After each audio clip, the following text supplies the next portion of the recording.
You're live again for the third time. Our moderator and computer genius is having some technical difficulties with the computer that he's been.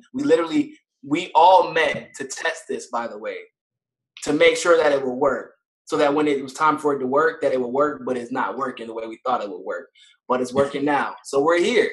And my name is Niko House, host of the political radio show Mikasa Sukasa, where I take the complexities of politics and make them a little bit more palatable for those of you who don't care about politics and probably should care, and those of you who playing out just don't understand the stupidity we are faced to deal with every day. I am also one of the three creators of the DNC fraud suit. I'm sure many of you know about that, but if you don't, we're suing the shit out of the DNC, and we're taking pleasure every minute that we're a part of it, as long as it makes them cringe. So that's about me. I'm sure the other gentlemen want to introduce themselves as well. Jamarl. All right, so my name is Jamarl Thomas. I have a show by the same name, Jamarl Thomas. I typically call it the Progressive Soapbox, so you can find me under either one. My show is, I have to be honest, I have a hard time defining my show. It goes from politics to philosophy to culture to race, gender. It's pretty much anything. It's heavy, brutal analysis. If Niko is saying he's making it simplistic, I'm making it more complicated. We're being honest. But look, it's brutally honest. So if nothing else, you will get a wider context of what you're looking at in this honest, analytical way. That's basics of my show. It's somewhat philosophical. It's somewhat just brutal logic. So that's me.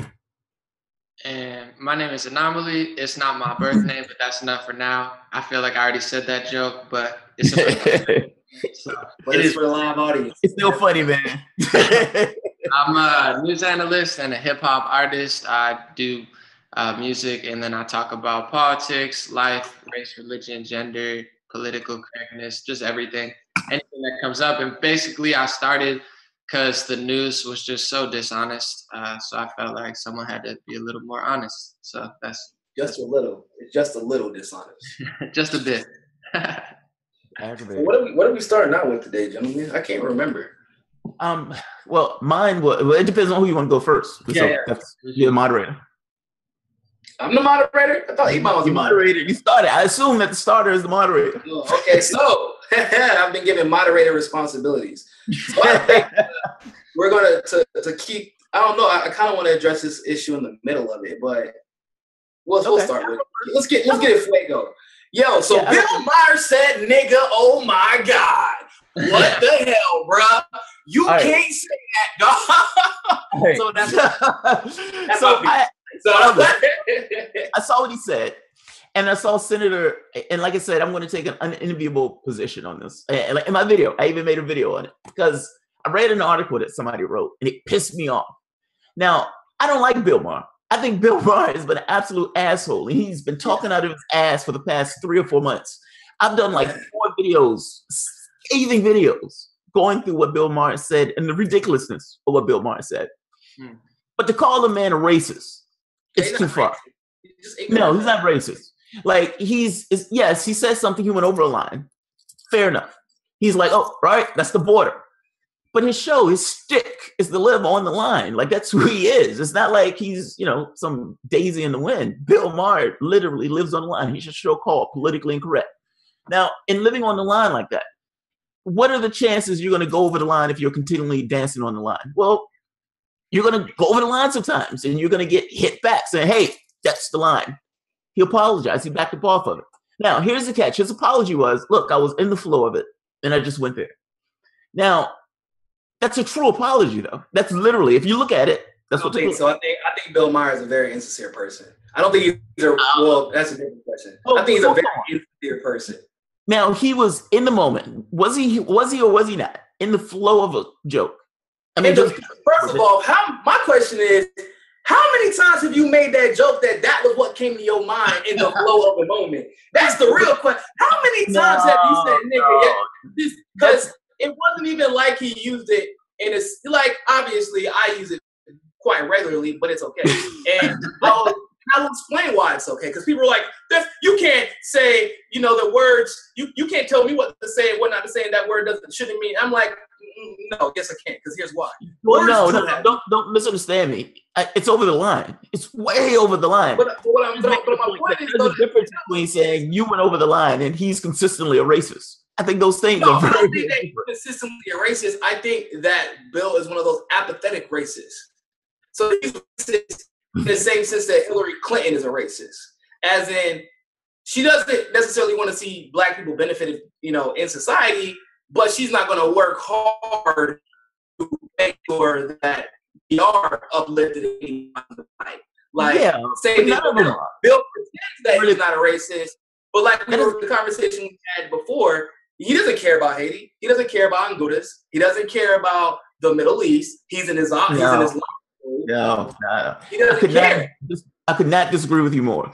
The whole thing of this idea of throwing races around at that point is somewhat of a slur. It destroys the meaning of the word racist. If you want to say that, he's apathetic, if you want to say he's apathetic, that's fine. If you want to say that none of those people care about the other people, that's fine. But understand, it's not just blacks. He doesn't give a shit about anybody else either. It's not like he's picking that out the bunch and saying, I care. You honestly think that Hillary Clinton, Obama, when he was in office, gave 95% of the wealth to the top 1%. Do you honestly think that Hillary Clinton wouldn't have did the exact same thing? And if you're giving that much wealth to the top 1%, it's only 13% of us in this country, meaning the majority of the people who are getting screwed over were going to be white. So saying racist at that particular point doesn't apply. It has nothing to do with races, everything to do with... Well, here's my question. Oh, but I want to hear An0maly's opinion on this. We've been talking over him. Sounds good. I'll say I'm not a fan of Bill Maher. I think he suffers from... I don't like him either. I think he suffers from modern day fake liberalism, which is this idea. You support Democrats and you support Hillary Clinton. You're not racist, not sexist. You're a great person. And all he does is lie. He had Cornel West on, who tried to tell the truth, and he called him not an intellectual, one of the smartest in the United States. I don't know that he's... I don't know if I would call it racist, but to me, Thank you. I would say it's over the line. I think I agree. It's dangerous for multiple other reasons. Just because he's so ignorant and he's got so many people following him because he's crude and rude and kind of cool, but he's leading the sheep to the slaughter. And I think it's showing the hypocrisy of people who support him, because if Sean Hannity, Tucker Carlson, or literally anybody on the right would have said that, they would have been immediately fired, attacked by Rosie O'Donnell and everyone. But he says it, and I was reading the comments on Huffington Post, and they were like, no, Bill's a big leader of the resistance. And I was like, man. Bill is not a big leader of the resistance. I think he's a clown. I think he's dangerous. I think he went over the line. And he went over the line. He did go over the line. I definitely think if anybody on the right would have said that, they would have been fired. So the fact that he's able to keep his job, and all these people who act like they care about racism, like the modern day liberals, they tend to be the most racist to me, because it's like forced. It's like you take somebody and stand next to them and be like, look, I'm not racist. Like that's insincere. There's not a lot of... I'm gonna put it like this, and this is for Jamarl. There's more than one type of crime. There's a crime that you commit with your own hands, and there's a crime that you are biased. You're looking at the crime, you're watching it commit, but you did nothing to stop it from happening. Nothing in your power anyway. And Bill Maher is a racist in that sense of the word racist. He's not like a flag waving, a Confederate flag waving, underall wearing, Trump, a traditional stereotype of what the American person believes is. But when you say that Hillary would, what was the word he used? Light years better than Donald Trump on Haiti. Light years better than Donald Trump on Honduras. When she's in fact, just doesn't know. No, but that's what I'm saying. But it doesn't matter if he's ignorant in his mind. I can be ignorant. Those people don't matter to me. However, like I said, if France, I bet he'll do a cover story on France if they were bombed today. He did a story about London when they were bombed, primarily white population. But Haiti, Honduras, Venezuela, countries where brown people primarily reside, he has no interest in. And lack of interest is just as racist, although it be a racism derived from apathy, it's just as racist, because that compassion, if that person looked like you would have more for them. And that is a type, because it's inherent in power. And that's where racism comes from. Discrimination is one thing. And whatever, Bill Maher probably does discriminate a lot. But that's different than racism, which power is inherent within. And the reason that he's able to say, I don't care that they look like me, or I don't care what's going through or happening to them, is because, one, they don't look like him.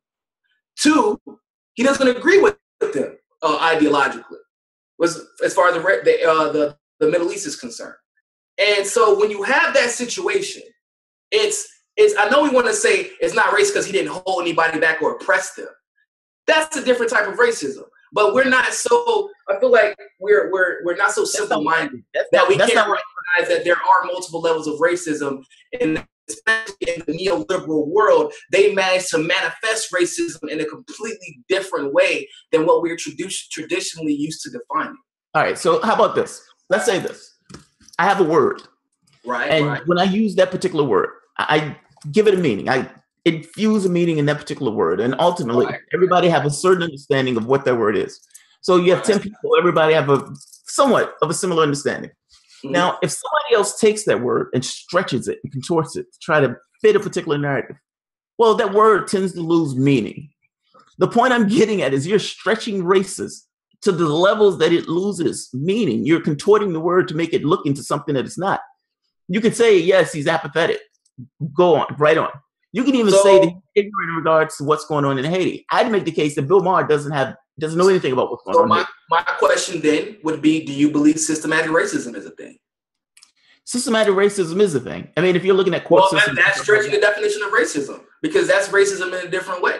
That's stretching the word of direct racism, because systematic racism is indirect racism. It is a lack of attribution to the realities of race in certain systems or certain projects or certain careers or education and things like that. Sometimes it does involve direct racism, but systematic racism is very indirect and off racism. Wouldn't that be stretching and contorting the word? You're morphing that word into something that it's not. That's my point. But if you believe in systematic racism, then why is apathetic racism? But you understand, wait. But you understand you've even added systematic racism. Systematic. You're making a distinction using the word systematic. Yes. So yeah, I do believe in systematic racism. That's fundamentally a different thing. Racist. So what's the difference between saying systematic racism and apathetic racism? Now, it's not what he said wasn't meant to be racist. So don't confuse that. I don't think that he meant it in a racist way. I don't think that. But I do believe that Bill Maher does, because he's an elitist. He does see himself above particular people. He is an Islamophobe. And when you are an Islamophobe, it's usually inherent of one of two things: allegiance to religion or allegiance to your own self or cultural identity. It's cultural identity. It's cultural identity. Yes, but it's cultural identity. White privileged asshole male. That's his identity. Who does he identify with? He identifies with me and you? No, or else people want to cuss his ass out for saying nigga. Does he identify with the Latino group? He doesn't identify with them either. He identifies as a white, rich, privileged male. Period. He may be white and privileged, but what does that have to do with him being a racist, particularly in regards to this? That's what I'm saying. When you feel like you have the power to well, no, damn the word, because it ain't even about the word. With Bill Maher specifically, it's as simple as this. When London was attacked or when France was attacked, primarily dominated by white people, especially if it's by Muslims, Bill Maher would be the first and quick to attack it or to talk about it, excuse me. But when people are going through very similar tribulations in black-dominated nations, he will talk about all the mess up that Trump's doing, because they should be everything is, it's harder. But when he like every politician if Clinton office and was doing what she's been doing to families, was doing what she's been doing, was doing what she has been doing in Honduras, would he still approach the situation the same? No. And you know how you know? Because he's told us. He said that it doesn't matter what she's done there. And the only reason it would not matter to you is one, money, because they don't have enough money for you to care, and two, systematic racism. Because we've been taught that Haiti doesn't matter. He's absolutely terrified. Or three, he's terrified of Donald Trump taking that office. I want to say taking office of what? I mean, put it this way. What I'm saying, he's probably terrified of Donald Trump taking that office. Do you realize for the past 6 months, he's been screaming at the top of his lungs about Trump? What is Bill? Explain this to me. What is Bill Maher terrified of? No, but you're saying that because he's apathetic, that he's somehow racist. I don't think people, just because they're apathetic, they're all of a sudden racist. I mean, because when you are benefiting from the status quo is systematic racism. And if you are benefiting from the status quo, that is incentivizing you to not pay attention to the majority, about 30 or 40%. I am benefiting from the status quo. I am not necessarily rich, but I have a house, I have a wife, I have the American, whatever. That's not a lot of people are benefiting from the status quo. You're not benefiting from the status quo. All of these people are you're benefiting through the status quo. There's a difference. There's no difference. I benefited through the status quo because I went to the military, because I retired out, and I was lucky enough to be mentored through my younger years in my adulthood. But the status quo, believe, is created to stop minorities from being successful. That's the reason we still rely on property taxes to determine what fucking school district is funded. White people have all the best school districts. It's not a coincidence. Just to put a finer point on this, there's everybody. If that's true, then all of America. You understand that the majority of the population of the world lives off like $10 a day. You don't live off of $10 a day. The American, even though half of the country of America, the world or the nation of the world. Okay, I'm saying that you can't compare the world to the United States. Wait. I'm saying your standard of living, for the most part, dwarfs most of the rest of the world. You are living off of the status quo yourself. Are you being racist under your definition of being racist? Me living off the once again, you're still confusing it. Living off of the status quo and living through the status quo. You're making it. I was able to benefit from the quote unquote status quo by finessing it my entire life. Like, that's what it's the same thing. If you know how black people largely finesse the status quo by joining the military. A lot of people who are well off as minorities now, Latino or black actually, did it because of the military. And some people, a very small minutia of people, were cycled through the college system and found their way to the corporate world. I have no idea what you're talking about. I'm just making the point that I'm just making the point that under your definition, everybody who's living a decent life is living off the status quo and is essentially racist. You're living off the status. You're twisting my words. Living off the status quo is not the same thing as benefiting directly from the status quo in every way, form, or fashion. You are trying to tell me that Bill Maher, doesn't exist. White male, is it holistically benefiting from a white male from wealth? Is it holistically benefiting from the status quo? I'm making the point that in comparison to the rest of the world, so are you. Let's switch sides. Let me get a word in. How can you not talk about the rest of the world? All right. Let's move on. Let An0maly get a word in, and then we'll go on to the next one. Let me say my piece. I'm here. I'm not here to just, listen to people yell for an hour. Let me see. We'll move on. But I want to say Bill Maher, Hillary Clinton, Democrats, social justice warriors, they're all part of this huge group that they parrot what the media tells them. They parrot the racial things and the religious things and the monetary things that they feel are important. But as you both said, they ignore things in Haiti because they don't know about it. To me, I don't think they mean to be racist and sexist, but I think these people that think they're fighting racism, like Bill Maher, tend to be the most racist and sexist and also oppressive because they live in this narrative that is just so dishonest, where what Hillary Clinton did to Haiti, you'll never hear about it because they're actively trying to suppress the information of what she stole, the people she did, possibly the children that, she snatched up from there. So these people like Bill Maher, I think he's such a sociopath and he's so ignorant that he falls into that racist category. But anybody that blindly just hates on Donald Trump, funds Hillary Clinton, and acts like these things don't exist, I mean, is an absolute sociopath. And that includes him. People at some of the people, the Young Turks, where it's like, are you trying to help people or are you pretending to be a social justice warrior to wrangle in the sheep of all races and religions to then point them towards something that is systematically racist? So, I think there's something about him. He definitely thinks he's he's too cool for school, where he could say things that he probably shouldn't say. But I definitely think the bigger picture there in the Democratic Party and people like him they ignore real racism, they ignore real sexism, they ignore real oppression, and they, just shill for Democratic candidates. So, that we could debate about how racist that is or not, but that's the main problem I see there. We can move to the next segment. Yeah, what's the next segment, Iban? I forgot. That was yours. Is it mine? What was mine? Yeah, that's yours. Let me check. I got it right here. Give me a second.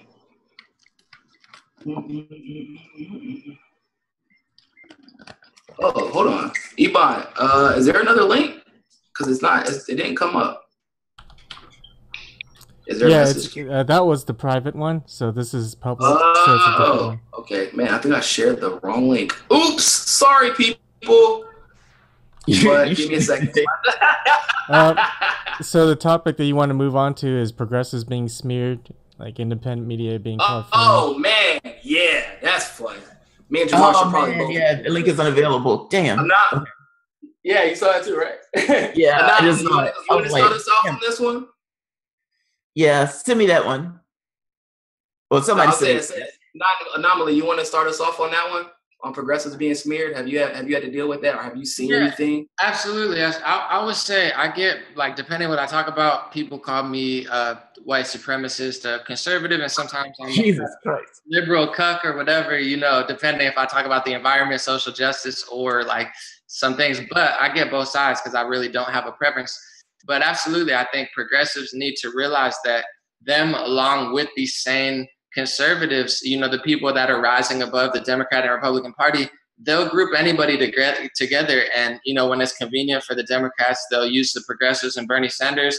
But I think everybody needs to understand these people that control the media, that control the world banks, that control the United States, they want to control the flow of information. And a true progressive is too honest and too open-minded for their liking. So I've seen Jimmy Dore get smeared, H.A. Goodman.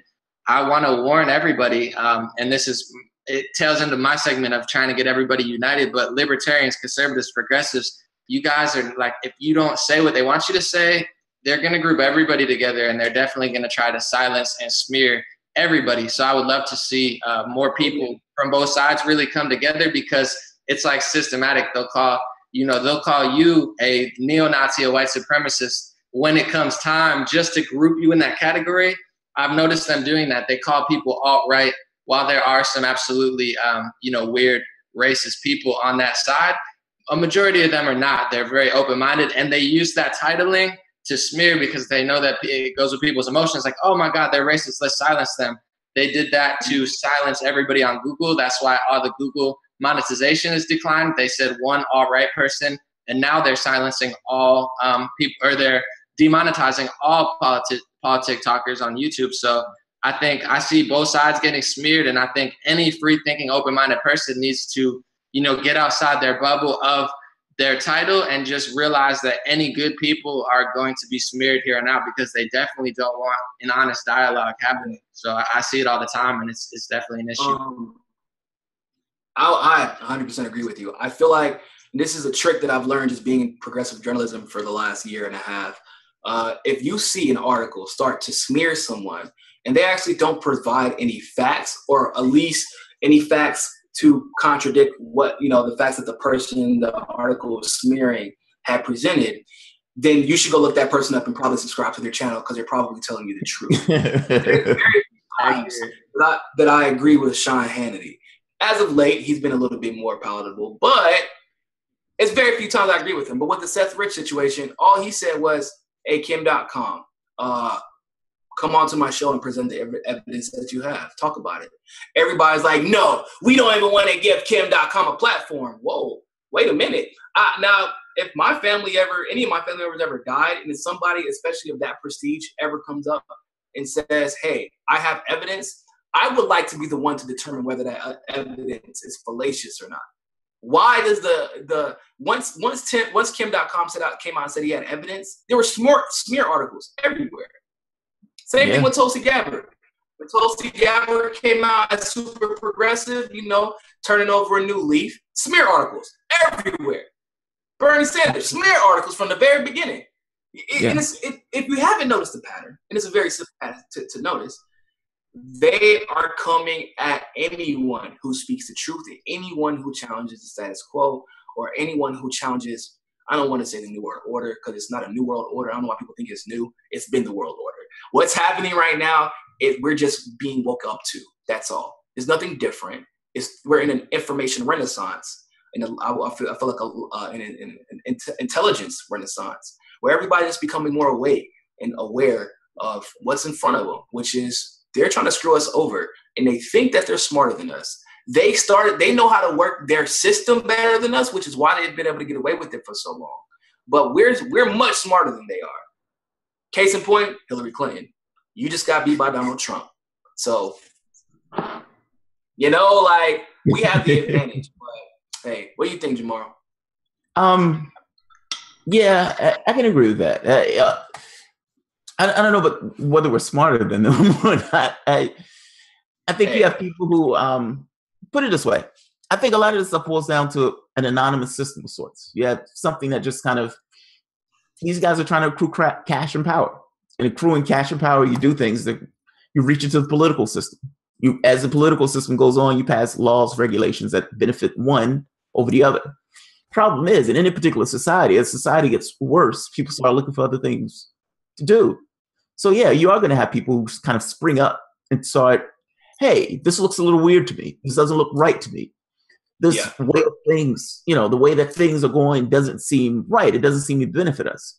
You're going to have societal strife. You're going to have people, truth tellers, springing up in that sense, just by virtue of how things go. Every generation.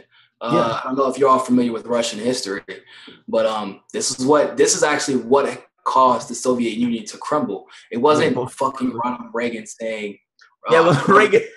Ronald Reagan. Gorbachev, tear down that wall.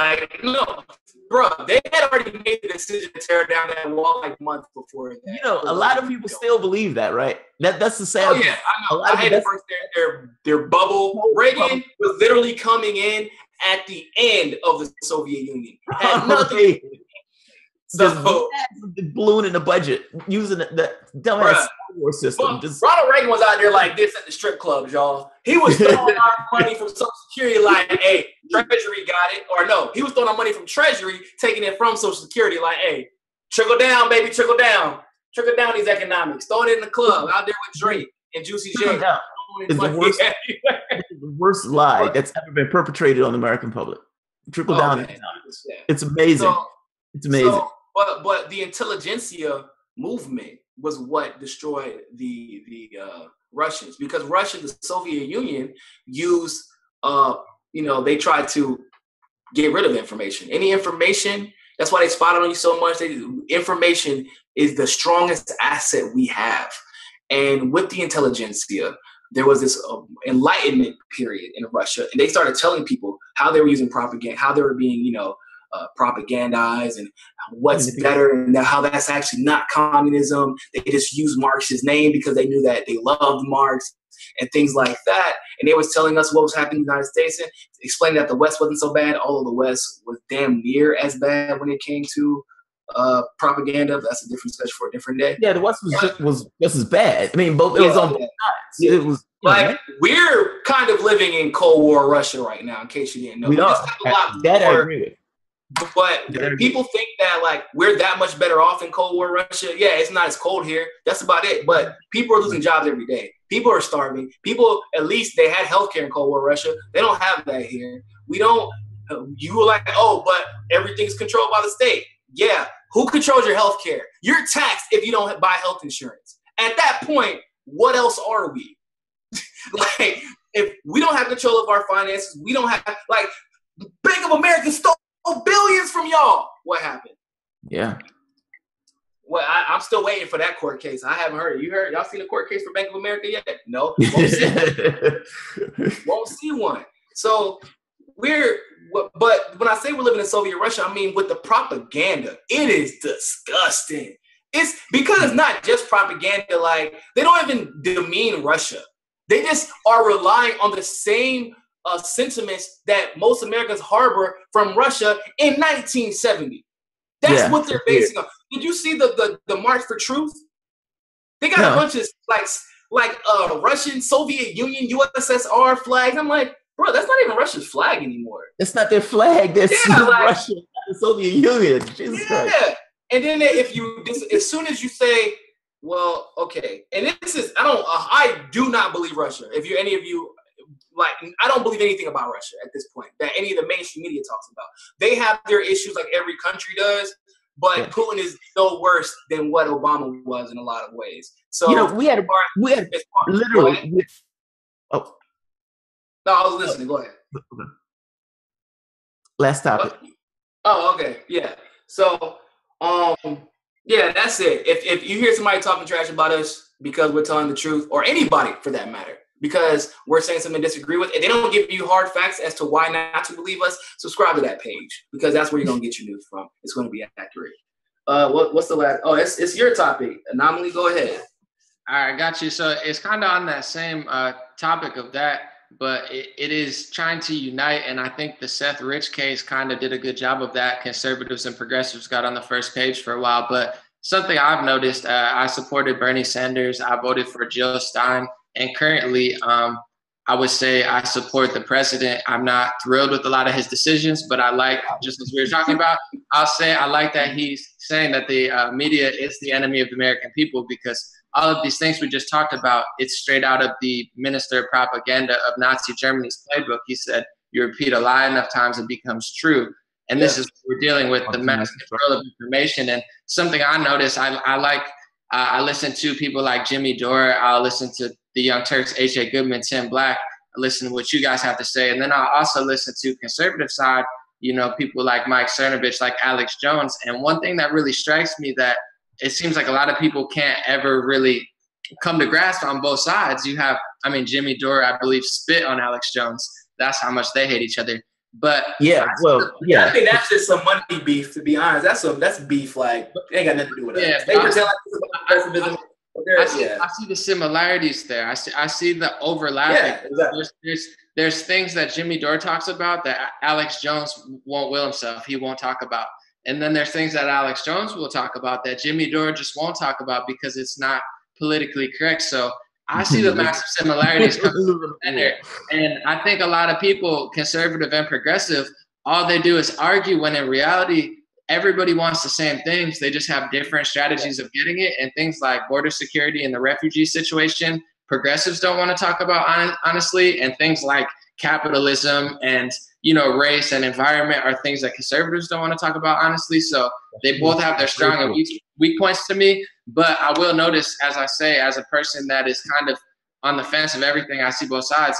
I really think the true revolution will come when these sides come together, as they have over Seth Rich, and also give both news platforms a chance, because I know a lot of conservatives that reached out to me that love H.A. Goodman because he's just raw, accurate. They love Jimmy Dore, and there's also a lot of progressives that like Alex Jones, because once they give his whole platform a chance, they can disagree with some things, but I would love to see personally, and it's something that I do on my platform, that's why it's grown a lot, is Alex is some of his rhetoric, bro.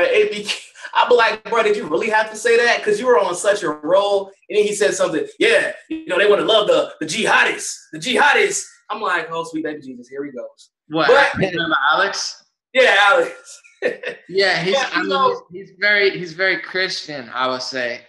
Where I think he gets overboard when he goes on that. That's when I have to tune out, is when he gets too much in that zone and he goes overboard. But I will say, when it comes to terrorism, although I think the root of it is who's funding terrorism, and also what's happening overseas. Is it Saudi, Qatar, America, everybody? Probably all three. But he does bring up a lot of points that I find that a lot of progressives don't want to talk about, because there's been studies, people like Tim Pool who's went overseas, and he's saying that the refugee vetting system, and there's a woman who worked in it, they're bringing people over here with diseases. They're bringing over people here that are pro-ISIS, literally for money. It's a whole money system where if they bring over people, they'll get paid a couple $1,000s. Where is every single refugee? Are they just disease maniacs? Absolutely not. But slightly skeptical. No, I actually, it's the American justice system. You gotta have a false flag, right? That there is a possibility that 60 to 80% of the people that they're bringing into Germany and France, are they pro-ISIS? It's a possibility, and I think that's a lot, though. That's a lot. I'm skeptical. Maybe like 10 to 20%.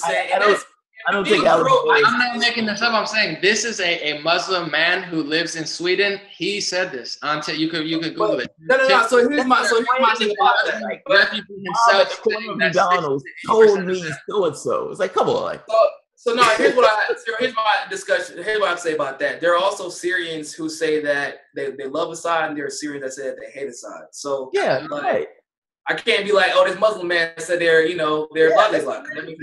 Also, talk to a random guy. Hard will blame black people for all their problems. So it's that's not what I'm saying to completely agree with it. But if you're blocking out a whole perspective, then you're never gonna know about the dangers of the border. I 100% agree. I'm part of it.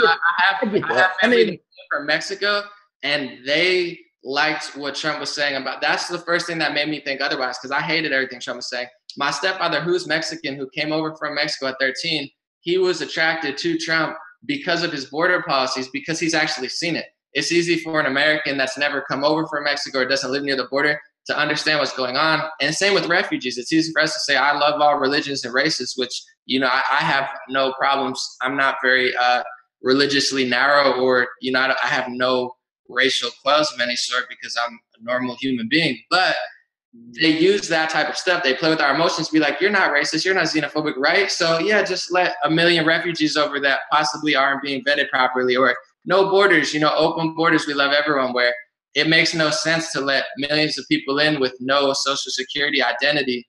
It's a flawed system, the refugee situation, and it's being led by the people who created the refugee crisis. So people like Alex Jones, they're raising the question, did these people purposely create the refugee crisis to then, flood everybody's countries with refugees? Because who's behind we need to bring in more? It's the people like Hillary Clinton who literally created the refugee crisis. I mean, that is very true. And I think that there is something to say about keeping your mind open to the reality. I mean, whether or not because neither side is going to be 100% accurate. There's no way in hell. But there's no way. Sorry, go ahead, Jamarl. No, I was going to say. Go ahead. That's a little intense, dude. That's a little intense. How so? What's that cop that Trump has? I can't think of his name. They were almost saying that he killed the guy. It's like the cop doesn't like black people. He's African American cop. Oh, the bald guy. Random thing, just because the guy is black, that's the perspective of a large group of people. No, I don't necessarily take Trump. An0maly. He's insinuating that there are a lot of Uncle Toms of every race, religion. Exactly. And I'm not taking this thing where Trump is deporting these people in the same way that Obama was deporting these people. This stuff is hazardly. Well, one person got hit by a car. They pick the people up. The cop comes and asks them questions on whether or not they're legal. The person was illegal, and they're deporting the person. Gets hit by a car. That's the America that you're living in, and that's the America that Trump was putting out.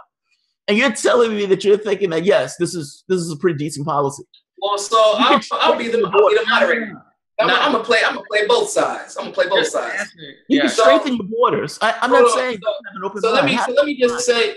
Go ahead, An0maly. Go ahead. I didn't want to. Yeah, I want to say that. No. To me, I don't have a problem. I've never seen an immigration problem personally, but you have one side, Donald Trump, who's saying, I want to build a wall. I want to do something about it. I do think they're going a little overboard on it, but you have the other side, and Hillary Clinton, who said during the election, she just put a Mexican girl on her lap and said, I love Latinas. Like, when you have to choose one, I can't agree with everything ICE is doing because I don't know. I haven't read all the stories personally, but I'm saying you have one side who acts like literally Hillary in her emails that says she wants open borders. You have one side that they want to call a travel ban a Muslim ban. And they don't. Open borders for countries in Libya and Syria. There's Mexico, there's cartels, there's crime. I'm not saying that what they're doing is right, but you have to choose between one side, Donald Trump, who's overdoing it and going overly aggressive, and another side who's not talking about it at all. And it's going Obama, do you know they were calling Obama the porter in chief? No, absolutely. Do you believe that Hillary Clinton was going to be somehow different than Obama in that sense? She was going to be Obama 2.0.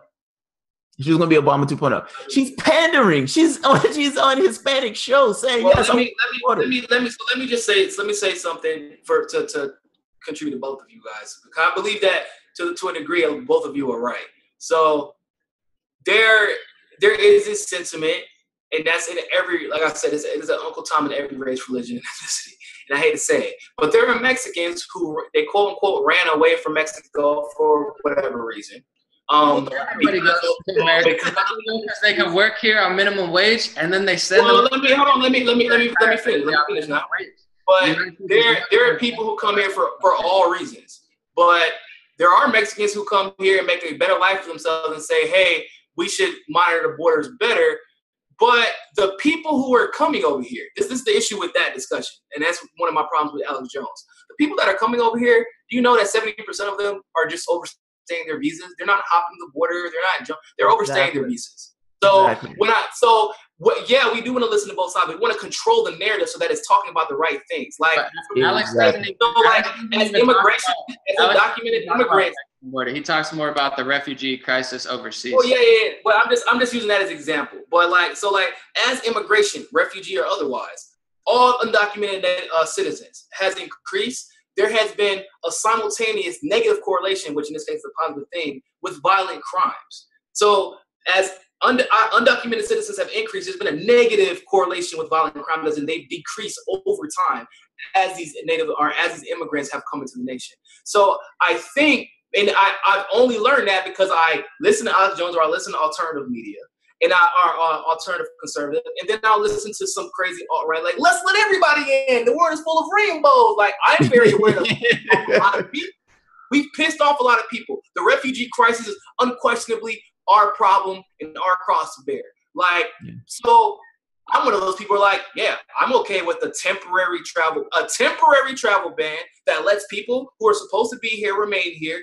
But the problem, which is what Jamal's talking about, is the rhetoric behind it. Because the rhetoric sets the undertone, and the undertone sets pace for issues that we have to deal with along the way. Like the fact that we're even talking about Mexicans right now is an issue, because this should be an undocumented citizenry issue. But they're not going to walk up to Maria Sharapova and be like, are you Mexican? Do you have your papers? No. They're going to walk up to Jose Estee down the street and be like, hey, man, I agree. That little handlebar mustache a little bit too thick, bro. Where you from, man? So I agree. But I agree. That's the important thing. I feel like that's the important thing about listening to both sides. Because the worst thing that you can do, the worst thing that anybody can do in the progressive movement or the conservative movement, is to silence the conversation. I agree too that there's a problem with his rhetoric. Absolutely, I think he does no favors for himself in the way that he speaks. And I find there's irony in the people that oppose him very greatly, that they think it's okay to blame Russians as if it's like the anti-Semitic movement back, that everything's Russian. So I think there's inconsistencies both there. But what I'm saying is I don't agree with the way he says. I don't even agree with certain things. But as far as the refugee situation and watching all sides and everything, I don't know for sure. But I think there is a possibility that these maniacs who run the world purposely destabilize these countries, Libya, Somalia, Yemen, Syria, to then possibly just fuck up the whole world. I just don't rule it out, because I know that's how evil they are. If they've done all the things that they've done, control the media, all the things that they've done to racist religions and just people of non-elites, I mean, I don't rule out the fact that they purposely piss these people off. And now they're pretending like everything's racist and sexist to completely not even acknowledge there's millions of people in the Middle East who want to destroy Western civilization because of all of the things that most liberal-minded people, they don't even know it existed. They don't even know we're in Somalia and Syria. They have no idea what even happened there. So it's not right, but I'm saying it needs to be a discussion that's not just, oh, it's a Muslim ban, it's racist, or, keep them all out, everybody, all Islamic is bad. Right now it's framed in that way where it's like either people are way too on the left side or way too on the right side. I would love honest dialogue. It's kind of out of left field, but I think that's what's so important about a president and a figurehead, because people pretend like a president is nothing but a figurehead now. But it is important because, Trump, people don't know. Trump and Congress are actually at odds, or Trump and the legislature in general are actually at odds more often than what people think. The Congress is shit. The Senate doesn't like him. Trump is actually in the process of trying to pass mandatory parental leave, so paternal and maternal leave, once the mother gives birth. That type of stuff is stuff that Trump does in the background. The budget isn't the best, but he's actually done some good stuff with the budget as well. So when you're talking about for example, with the medical situation, they're saying that millions of Americans are going to lose health care, and that is factually true. But the other side of that is they're going to be able to get affordable health care. So versus being stuck where they have to pay $600 to $700 a month plus a $3,000, $6,000 deductible per family member, they're going to lose their health care, but now you have the option to pay $200 with a $300 or $400 deductible. So those are the nuances that we need to be discussing, but the figurehead portion of that is important because now nobody wants to discuss the nuances of Trump because he walks around saying Muslim ban and, you got to get the Mexicans out and, they're bringing their rapists over here. Like, you can't say stuff like that and then expect people to want to take you seriously, even though you're right, as objective, it's better than someone who lies to your face. That's what I'm saying. To break exactly. You need some exactly. I would rather have Trump is easy. You got to have some blunt force truth. Where he doesn't speak right, he doesn't word it right, and he's honestly an idiot for doing that because he's never going to get all of the people's support that he wants to. But I see what he means. He's not saying all people coming over. It is true. We want to think that everyone comes over is just a great citizen. Most of them are. Like I said, my family's Mexican. I'm Puerto Rican myself. But people think that everybody who comes over just works and is great. Mexico's the second most dangerous country. There's a study done recently. There's cartels. People messaged me on Facebook last week, said An0maly, a Spanish dude from California, said my brother's raping his own kids. Can you help me? No, I'm not. That's not a thing. Guys, let's stop, end it, and we can continue on different discussion topics another time. You guys want to do your? I got another show I got to do too. So it's been a pleasure talking with you, gentlemen. Definitely, it's great. Definitely got to do this again soon. Definitely. All right, guys, it was fun. Have a good one. You too. All right, take it easy, guys.